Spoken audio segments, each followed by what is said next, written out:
Disney through the decades, 2000 to 2001. Hey homies, welcome back, or welcome if you're new here. My name is Haley. You're on the Always in Wonderland blog at alwaysinwonderland.com, and today we are doing things a little differently. I realized through the 90s that there's only so much I can pack out in one video. So what we're going to do this time is I'm going to do 2 years at a time through the 2000s and the 2010s. And I'm going to give you kind of like a battleground. So I'm going to put the, top grossing from 2000 next to the top grossing from 2001. And then we'll battle to see which one of them actually did better. I think when I get through to the end and we've gone all the way through like the 2000s, I will then do it almost like a battleground where it's like these were all the winners from the individual battles and make it one big battle. I think that's what's going to happen because I don't really know how else to do it. And there are, there's a ton of movies and I learned my lesson from the 90s videos. So we're going to keep this short, sweet, simple, to the point, and we're going to jump into the 2000s. I do want to mention, do you guys drink these? I heard something about they were all the viral rage on TikTok, and I'll be honest with you, I don't really TikTok that great. I mean, I'll post on TikTok, but I'm bad at doom scrolling. Good as bad as that may be. I'm just bad at it.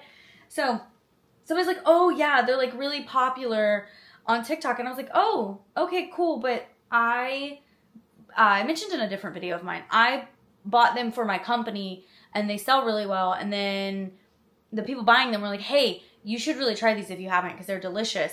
And I tried the cherry limeade, fell in love. And then I'm a sucker for a cherry Coke. So we have the cherry Coke one. And I'm happy. Although they're expensive. I gotta say it's my one downfall for these. They're expensive. But there was a deal at Kroger today. So I got my phone. I'm pulling up my notes page here. Or my notes in general. I gotta make sure I know where we are stopping. I did like 2 years at a time to make this easier for us. So let's jump on in, shall we? Squeaky chair. Will is crazy. Ember's behind me on her bed, so tippy tappies are quite possible. Okay, I'm going to put this down so the chair is going to squeak. As it does. All right. I'm telling you, the day that I get a new chair, we can all celebrate. Don't know when that's going to be, but when it happens, oh, you'll know about it. It'll be its own post. Okay. In 2000, Disney released Fantasia. This is a great movie. A new generation of Disney animators showcase their talents as visually interpret classical compositions. Symphony No. 5, No. 2 Allegro, Piano Concerto No. 2 Allegro. The Opus 102, there's Steadfast Tin Soldiers. Basically, it's just like a collection of different compositions and then Disney animation. I had to think of the words. Is my brain already melting? Yes. Go watch Fantasia. Next, this is a Touchstone picture. It's rated R. It says, play it to the bone. Best friend and professional boxing rivals Vince and Caesar have not worked in years. Finally, from out of the blue, they get a chance of a lifetime, an assignment to work together in Las Vegas.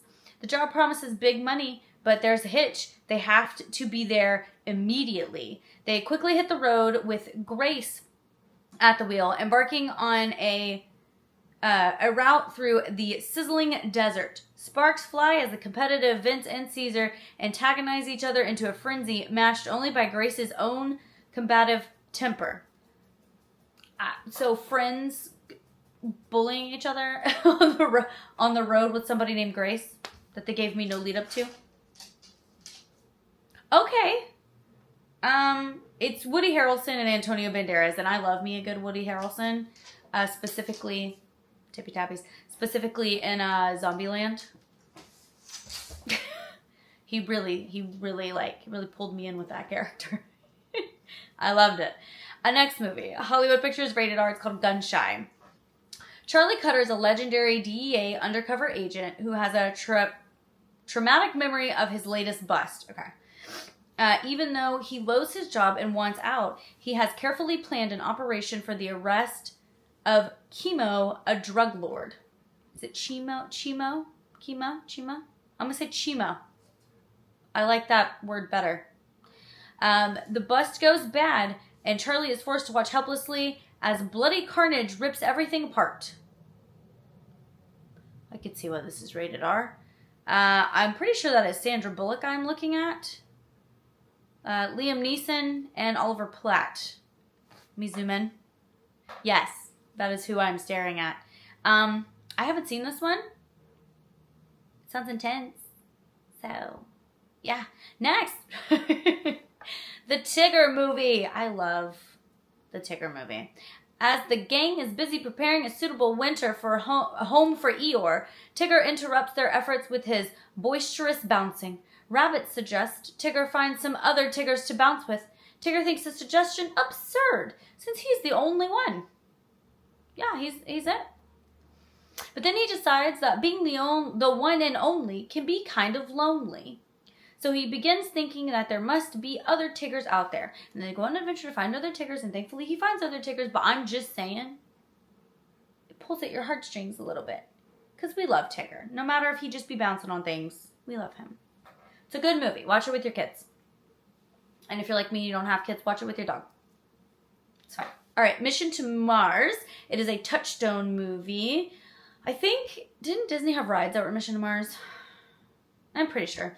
It says, after man set foot on the moon, the flight to the moon attraction was there was an attraction. Honestly,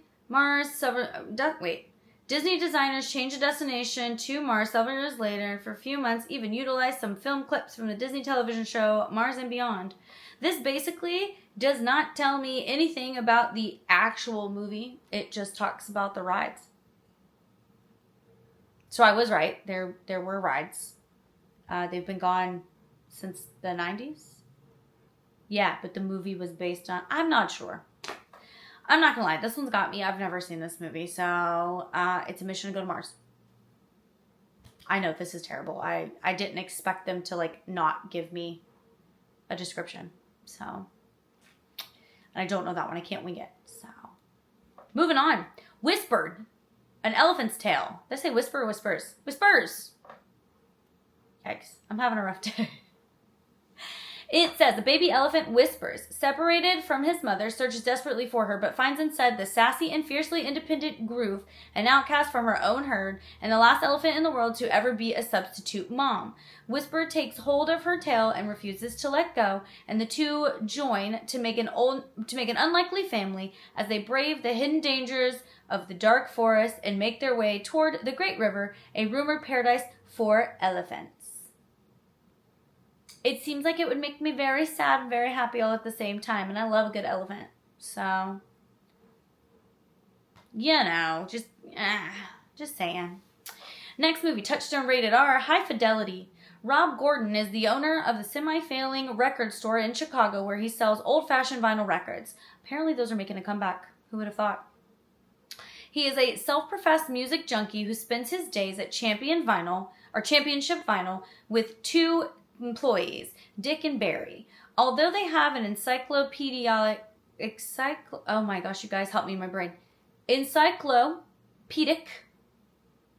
knowledge of pop music and are consumed with the music scene, it is of no help to Rob when his long-time girlfriend Laura walks out on him. Rob struggles through a sometimes comic, sometimes painful self-examination. That's all it gives me. We're going through the life of Rob, is what I'm picking up on. And Rob's got a lot going on.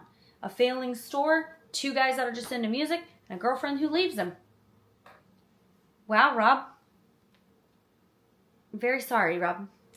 Next movie, Keeping the Faith. I was about to say Keeping It in the Faith. What? Keeping the Faith. Touchstone. Best friends since they were kids. Robbie, Jacob, Schramm, and father Brian Finn are dynamic and popular young men living and working on New York's Upper West Side.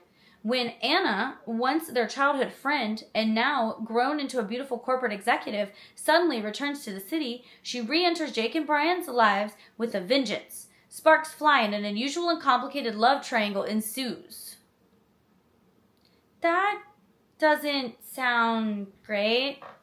That's how you rip a friendship apart. Ay. All right, next movie. Dinosaur. Now, yes, Dinosaur, like the one that the ride is currently based off of. It was the ride that's still there currently. Ask me if I'm still salty. Still salty. Yeah, it was Countdown to Extinction first, and then it became Dinosaur to promote the movie when it came out. And honestly, this movie was pretty slept on, but really did make me sad. So, you know. During the Cretaceous period, 65 million years ago, a 3-ton iguanodon named Aladar is raised by a clan of lemurs and eventually reunited with his own kind. With flaming meteors devastating the landscape and water is diminishing supply, the dinosaurs find themselves in a race against time to reach the safety of the nesting grounds. It stresses me out. Because we all know what happened to dinosaurs, you know what I mean? So it stresses me out. Next movie, Touchstone. It is Shanghai Noon. The Wild West meets the Far East in a battle of honor, royalty, and a trunk full of gold when acrobatic Imperial Guard Chon Wang comes to Nevada. Is it Nevada? I've always heard Nevada. Correct me if I'm wrong. Tell me how to say it. If you live there, if you're from there, let me know. In the 1890s to rescue a beautiful kidnapped Chinese princess. With the help of a partner he does not trust, of course, a wife he does not want, yikes, a horse he cannot ride, okay, compound interest, buddy, and martial arts moves that no one can believe. That's a kicker right there. Yep. Wang finds himself facing the meanest gunslingers in the West. Honestly, Owen Wilson, but like Jackie Chan. I love a good Jackie Chan flick, so. Plus, who doesn't love like an Old West? Old West and Jackie Chan, who knew those went together? I didn't, but here we are. Next movie, also Touchstone, Gone in 60 Seconds. It all really like set the scene for the... I feel like Gone in 60 Seconds, that was before Fast and the Furious? It really prompted us for that, right? Hold please, I'm gonna find out. I had to double confirm, so sorry that took me a minute, but yes. Gone in 60 Seconds was released in 2000, and then Fast and Furious were released in 2001. So maybe it just like prompted us, you know? Automobile aficionado Randall Memphis Reigns is a car thief of legendary proportion. No fancy lock or alarm could stop him. Your car would be there and then suddenly gone in 60 seconds. That's what it gives me. He made cars disappear like I can make food disappear. Just gone. Just saying. It's a talent we both have.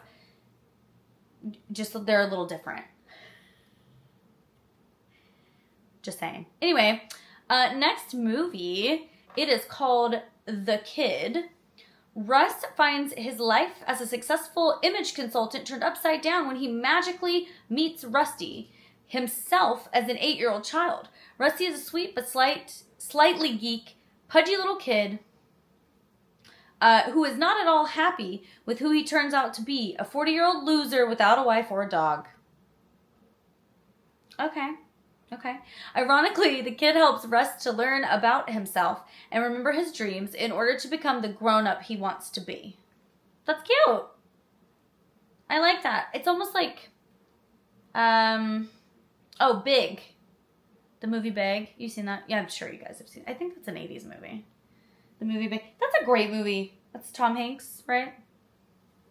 Yes. Don't mix up my Toms. Tom Hanks, the movie Big. That was a great movie. I really like that. That's giving me that. This one does have Bruce Willis in it. I've actually never seen this one. So, never seen it. The next movie, I've seen a bunch. I can thank my sister for that. Although some of the outfits in this, I feel like they're coming back and I would wear them. No problem. It's called Coyote Ugly. It is a Touchstone film. A talented 21-year-old singer, Violet, moves to Manhattan looking for a big career break in show business.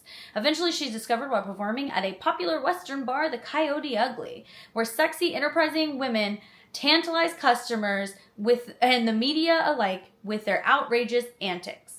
Violet finds success and a genuine fan and a love-struck admirer in a young chef named Kevin. It is really a whirlwind, and I'm not going to lie. All the women in this movie are gorgeous, and the outfits were choices. You know, I'm here for it. I have nothing, no notes. No notes. We're good. Next movie, also Touchstone, The Crew. 4 former wise guys, Bobby, Joey, and Mike, and Tony, I had to find all the names, oh my goodness, are now getting on in years and living at the Radhi Raj Mahal Senior Citizen Residence Hotel in South Beach, Miami.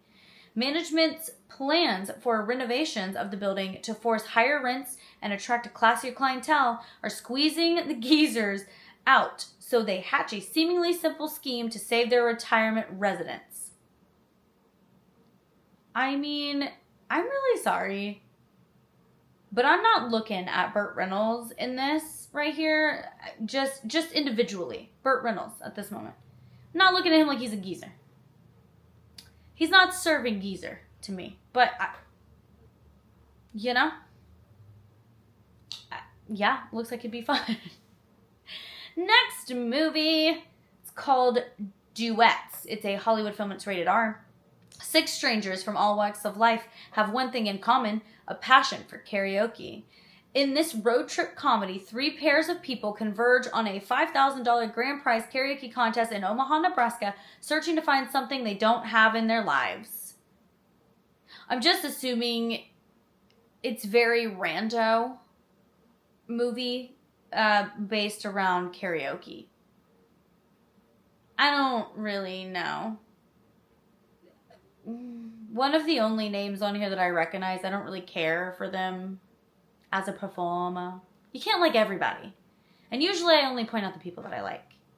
But I don't really know many of these performers. I feel like some of these I've seen their faces. I don't know. Let me know if it's a good movie though. Anybody remember when Britney Spears went on a road trip?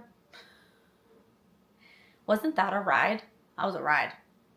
What was the name of that movie? I don't know, but my cousin forced me to watch that so many times. She loved Britney Spears and Kenny Chesney. I know. Not same, but different. Wild times. But yeah, what was that Britney Spears movie? Somebody let me know in the comments. All right. Next movie, Remember the Titans. In Alexandria, Virginia, in 1971, high school football was everything to the city. But when the local school board was forced to integrate an all-black school with an all-white school, the very foundation of football's greatest tradition was put to the test. It's pretty much all it gives me. I feel like most people have seen Remember the Titans. It'll play with your emotions. And if you like football movies, or just good movies, go watch Remember the Titans. Next movie. This movie, funny enough, has no label. No label. I can't tell you who actually makes this. It doesn't say that it's Hollywood or Touchstone or Disney. It just says no label. And it's rated R. And it's called Playing Mona Lisa. A brilliant 23-year-old pianist, Claire, living in San Fran, suddenly finds her life in a downward spiral. Her own misfortunes are the catalyst for introspection in those around her, and as she picks up the pieces of her own life, she finds that no one has a perfect life. They're just hiding behind contrived smiles. That's life, actually. No one's perfect, and we all just go and keep it moving. Don't believe what you see on the internet. And keep it moving. Okay? That's it. That's all. Next movie, Unbreakable. It's a Touchstone film. David is the sole survivor of a devastating train wreck. Elijah is a mysterious stranger who offers a bizarre explanation as to why David escaped without a single scratch. An explanation that threatens to change David's family and life forever. And now I wish I knew what that was. It's Bruce Willis, and Samuel L. Jackson. It's because I was saying Bruce Willis and then I was looking at Samuel L. Jackson's name and my mouth didn't want to talk the right way. I want to know how this ends. If you've seen this, please let me know. If it's something I need to go watch. Because, looks good to me. Yeah, this next one I haven't seen and I don't plan on it. Ooh, sorry, excuse me. 102 Dalmatians. I stopped at 101. I usually don't watched the second of, and I usually don't watch remakes of. Just saying. Except for Frozen 2, almost better than Frozen 1. I said what I said. Toy Story 3 is probably my favorite Toy Story. Listen, I know. I get it. Anyway, 102 Dalmatians. Cruella de Vil is released from prison on good behavior, swearing that she will have nothing to do with fur ever again. Everyone marvels at her miraculous transformation, but she, however, cannot keep her promise and soon is plotting another scheme with French fashion designer Jean-Pierre Lepelt to get... I see what you did there. To get her ultimate Dalmatian coat as she and her dogs romp through Paris. Or she and the dogs romp through Paris. Listen, lady, go away. We don't... Ember's over here laying on the floor, and Willa wants to cuddle that dog, and the dog does not want that. But she just came and laid over, and she's starting to like stretch and be this far away from Ember. So it's almost like the Stitch, I'm not touching, or the Lilo and Stitch, I'm not touching you. Ugh, you girls, hey. Sorry, I had to save Willa from getting eaten. So here we are, we're back. Next movie. The Emperor's New Groove. This is a slept-on Disney movie. I'm going to have to give scratches now. Because here we are. This is slept on. It is so good. Also, I love a good David Spade moment, so I'm just throwing that out there. Okay? In a mythical mountain kingdom, arrogant young Emperor Cusco is transformed into a llama by his power-hungry advisor, the devious diva Yzma. Stranded in the jungle, Cusco's only chance to get back home and reclaim the high life rests with a good-hearted peasant named Pacha. We love Pacha. Cusco's perfect world becomes a perfect mess as this most unlikely duo must deal with hair-raising dangers, wild comic predicaments, and most horrifying of all, each other as they race to return Cusco to the throne before Yzma, aided by her muscle-bound manservant Kronk, tracks them down and finishes them off. It's a great movie. I mean, truly, like, you should watch it. It's great. The poison for Cusco, Cusco's poison. Poison for Cusco, Cusco's poison. Go watch it. Thank you.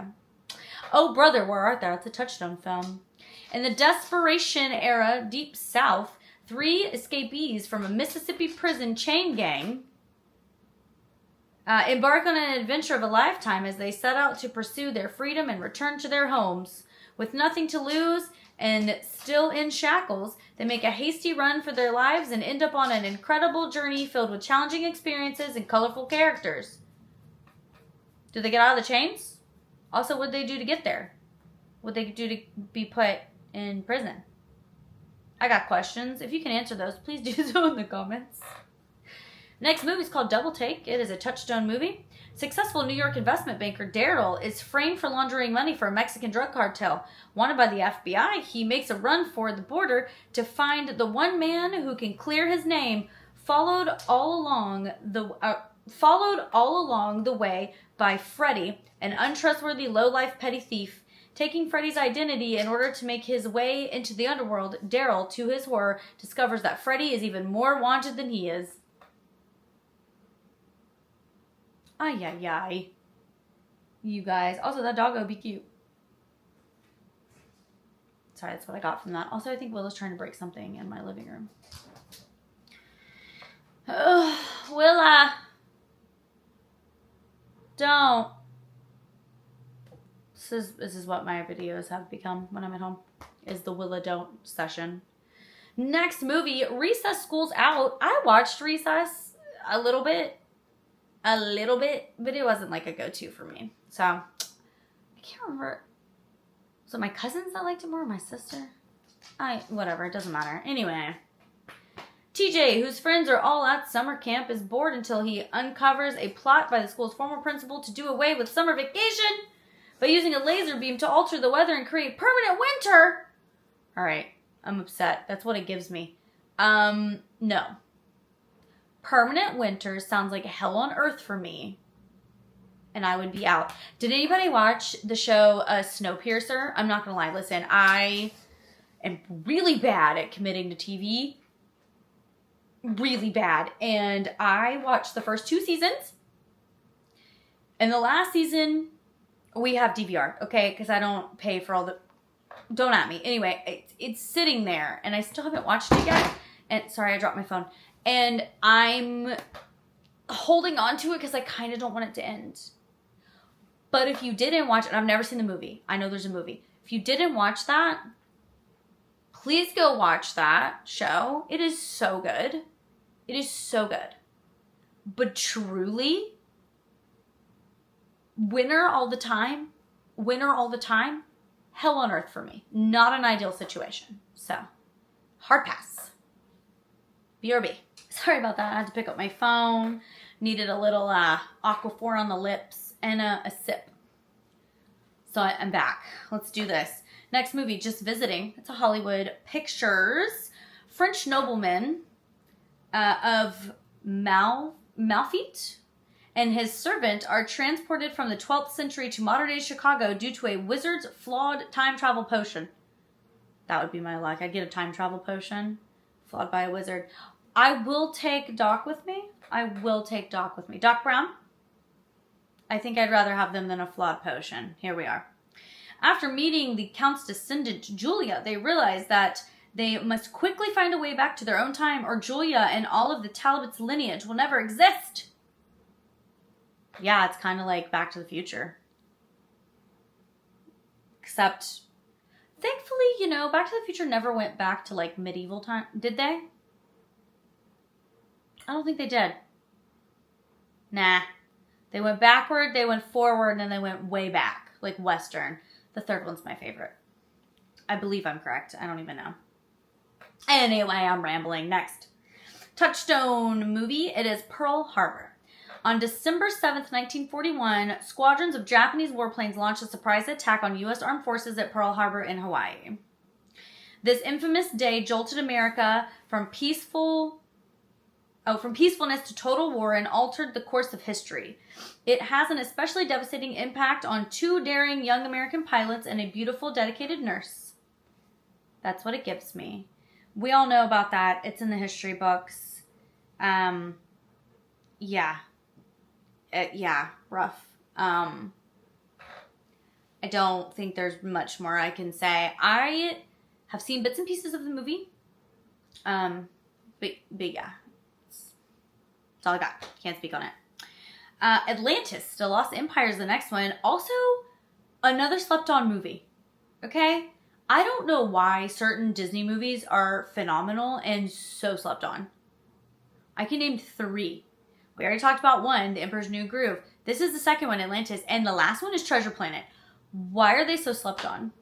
Can you advise? Advise me. I'm still upset about it. Anyway, specifically Treasure Planet. Come on, what are you guys thinking?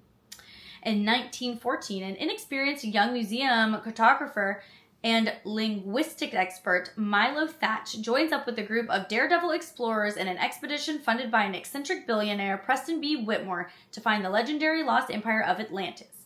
Milo is continuing a quest begun by his late grandfather, utilizing a long-lost journal which provides new clues to the location they embark in a state-of-the-art submarine, the Ulysses, under fearless but cunning Commander Rourke. But what they find defies their expectations, crystal energy that has kept the Atlantis inhabitants alive. It is a phenomenal movie, and you should go watch it. Underrated. If you've seen this and you have kids, please share it with your kids. It's a good movie. They'll like Mole. Share it with the kids. This movie is a Touchstone movie, and it is called Crazy Beautiful. And I don't personally know much about Jay Hernandez, but I do know about Kirsten Dunst. Interview with a Vampire. And Spider-Man. That's all I got. I'm sure there's other movies I know, but those are the 2 that come to mind. Nicole Oakley, the troubled daughter of a wealthy congressman, attends public school in the upscale community of Pacific Palisades. As an act of defiance, she makes a play for the attentions of Carlos Nunez, a straight-A student who rides the bus for 2 hours each morning from his East Los Angeles home, and the rebellious flirtation develops into a true romance. However, Nicole's self-destructive tendencies threaten Carlos's ambition, leading to an emotional and climactic confrontation. Wow, is all I can say. Also, girl, he seems like he's doing pretty well for himself, and he's got a good head on his shoulders, and why are you trying to ruin him? Okay? Girl, you should be ashamed of yourself. Next movie, and I don't know how anyone hasn't seen this, but if you haven't seen this, please go watch it. At least the first one. I didn't watch any of the rest of them, but the first one I did. The Princess Diaries. Wouldn't you want to be Princess of Genovia? Just saying, if given the chance. Shy San Fran teenager Mia Thermopolis receives the astonishing news that she is a real-life princess and heir apparent to the crown of Genovia, a small European principality. Her strict and formidable grandmother, Queen Clarice Rinaldi, arrives to give her princess lessons, but the two clash because Mia has no intention of leaving her normal life and a budding romance to become the ruler of a far-off country. Yeah, you should go watch it if you haven't seen it. Otherwise, it's a great movie. And I didn't watch the subsequent ones, but you don't need to. Just watch the first one. It's a feel-good. It's great. It's also funny. Go watch it. Next movie, Bubble Boy, Touchstone. I have seen this. It's been forever. Don't ask me questions about it because I wouldn't be able to answer it. Jimmy Livingston is a boy born without immunities and raised in a manufactured world provided by his well-intentioned but misguided mother. She was trying her best, okay? Jimmy is happy enough and has all the same experiences as other boys and girls growing up, except he lives in a bubble. When Jimmy realizes that he's in love with Chloe, the girl next door, he has no choice but to build a mobile bubble suit and set off across country to stop Chloe's wedding. You just feel very bad for him, you know? While his mother, she was trying her best, she just did him some not good favors, you know? But at least he's cute. I mean, come on, Jake Gyllenhaal. At least he's cute. That's all I'm saying, okay? I think that's important. Next movie, if I could get to the right spot, is a Touchstone movie. It is Newport South. 4 high school students, sick of being censored by their teachers, attempt to change things by uncovering a scandal involving an ex-student, resulting in their plotting a revolution at the school.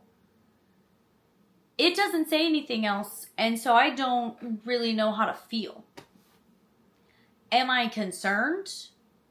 Am I like, yeah, you do your thing? I don't know. So I guess moving on. Max Keeble's Big Move. I have seen this. It's been forever, but I've seen this. After a depressing first day at school, much bullied 7th grader Max Keeble finds out he's moving to a new city in a week. Rather than put up with the normal routine of school, he starts getting revenge on all the people who'd picked on him. After creating all kinds of mayhem, Max finds out he's not moving after all and must face up to the consequences of his actions. You kind of just feel bad for Max at that point.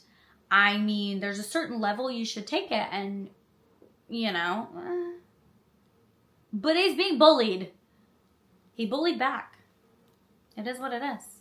Next movie. Quirky Romance, Touchstone movie. Good-natured veterinarian Corky Romano receives a surprising call from his long-lost father, Pops, an underworld crime lord who has just been indicted by the grand jury and will soon go to trial.